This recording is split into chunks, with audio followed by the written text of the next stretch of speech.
Uma pesquisa do Datafolha, divulgada hoje e encomendada pelo Fórum Brasileiro de Segurança Pública, revela que 29% das mulheres brasileiras contam já ter sofrido algum tipo de violência física ou verbal.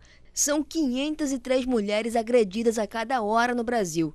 E 61% dos agressores são conhecidos, a maioria atuais ou ex-companheiros das vítimas. Boa parte das agressões acontece dentro de casa, em 43% dos casos. Já o percentual de mulheres que foram vítimas de assédio é de 40%, entre comentários desrespeitosos na rua, no trabalho, no transporte público ou na balada.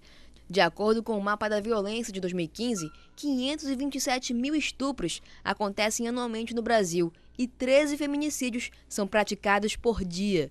Já uma pesquisa divulgada ontem pelo Cato, Empresa Brasileira de Classificados de Empregos, confirma que empresas pagam salários menores para mulheres do que para homens, no exercício do mesmo cargo. Em cargos de consultoria, homens ganham 62,5% a mais que mulheres. Já em cargos técnicos e operacionais, a diferença é de 58% no valor do salário. Na análise entre setores, os homens ganham mais em 25 de 28 áreas de trabalho. E mesmo recebendo menos, as mulheres trabalham mais que os homens. Isso porque as funções femininas vão além do ambiente de trabalho e começam em casa. Os estudos do IPEA de 2015 revelam que as mulheres trabalham, em média, 7 horas e meia a mais que os homens. Isso significa que a jornada de trabalho das mulheres, ela supera os homens em quase 10 horas. Mas esse é o trabalho não remunerado, porque corresponde ao que a gente chama de dupla jornada de trabalho. Fácil de entender. A gente chega do trabalho, a gente tem que dar conta da louça da pia, a gente tem que dar conta da roupa para colocar na máquina ou de colocar a roupa para secar, a gente tem que dar conta da organização das tarefas domésticas, de preparar a comida para o dia seguinte, de cuidar das crianças, porque há uma lógica de que este é um campo feminino. No campo acadêmico, as mulheres enfrentam o mesmo problema. A falta de tempo causada pelas atividades domésticas comprometem a formação. Na medida que você vai acompanhando a progressão das mulheres na carreira universitária, isso inclui terminar a graduação, fazer o mestrado, fazer o doutorado, ocupar postos chaves na ciência brasileira, você vê progressivamente uma redução do número de mulheres. O que acontece? De novo, questões que são próprias do universo feminino. Nesta conjuntura, a dupla jornada obriga as mulheres a adiar suas carreiras acadêmicas. Você adia o mestrado, você adia o doutorado, porque você está em licença maternidade, porque tem que cuidar do bebê e tem que cuidar da casa. Normalmente, entre casais, um homem e uma mulher que têm uma carreira acadêmica, a esposa, a mulher, tende a dar o suporte doméstico necessário para o seu companheiro fazer sua tese de doutorado, dar as condições necessárias para que ele trabalhe, e ela própria recua de concluir a sua formação. Uma das maiores diferenças de gênero no mercado está no setor de tecnologia da informação. Menos de 5% das funções técnicas de TI são ocupadas por mulheres. A pouca presença feminina em empresas nessa área se concentra em atividades administrativas. A mulher, num ambiente de TI, ela é mais colocada para criar, por exemplo, para cuidar, por exemplo, da documentação do software e não do desenvolvimento. Quando você vai falar com o usuário, de repente fazer alguma entrevista, a pessoa olha assim, mas você é que vai desenvolver o software? Já tentando diminuir a mulher. Não, mas tem certeza que é você? Cadê? Quem é que vai programar? Você é responsável pelo desenvolvimento? E essa diferença já começa na faculdade. Na turma do ano passado de Ciência da Computação, na Universidade Federal do Amazonas, havia 6 alunas para 50 alunos. E no corpo docente do Instituto da Área, na UFAM, são 7 professoras para 30 professores. Na área de exatas em geral, a disparidade no número de mulheres e homens costuma ser grande, e a explicação para isso pode ser cultural. Se a gente for pensar culturalmente, a gente pode ir lá para a infância e resgatar o que tem de brinquedo para menina e para menino. Você tem brinquedos para menina que são mais bonecas ou panelinhas, vassourinhas, que inspiram mais a área de cuidar.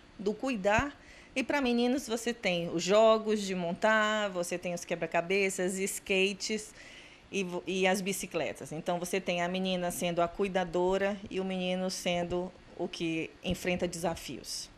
talvez isso seja uma possível explicação.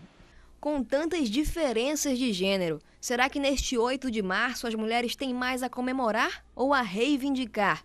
Neste Dia Internacional da Mulher, a principal reivindicação feminina vai bem além de flores e bombons. O que as mulheres querem mesmo é respeito e igualdade. Elas querem ser muito mais que um mero símbolo sexual. Elas querem fazer o que quiserem, sem ser julgadas ou correr riscos por isso. Por quê? Porque a gente ainda não conseguiu preparar a sociedade para discutir respeito, que as mulheres podem fazer o que elas quiserem, que o fato de estar com determinada roupa na rua não significa um convite, que o fato de estar em um determinado lugar, numa determinada condição, não significa aquiescência, que não é não, né? Não é charme nem mimimi, né? Que o toque sem autorização também é violento. E muitas vezes, quando o assédio acontece, a denúncia ainda é desmerecida.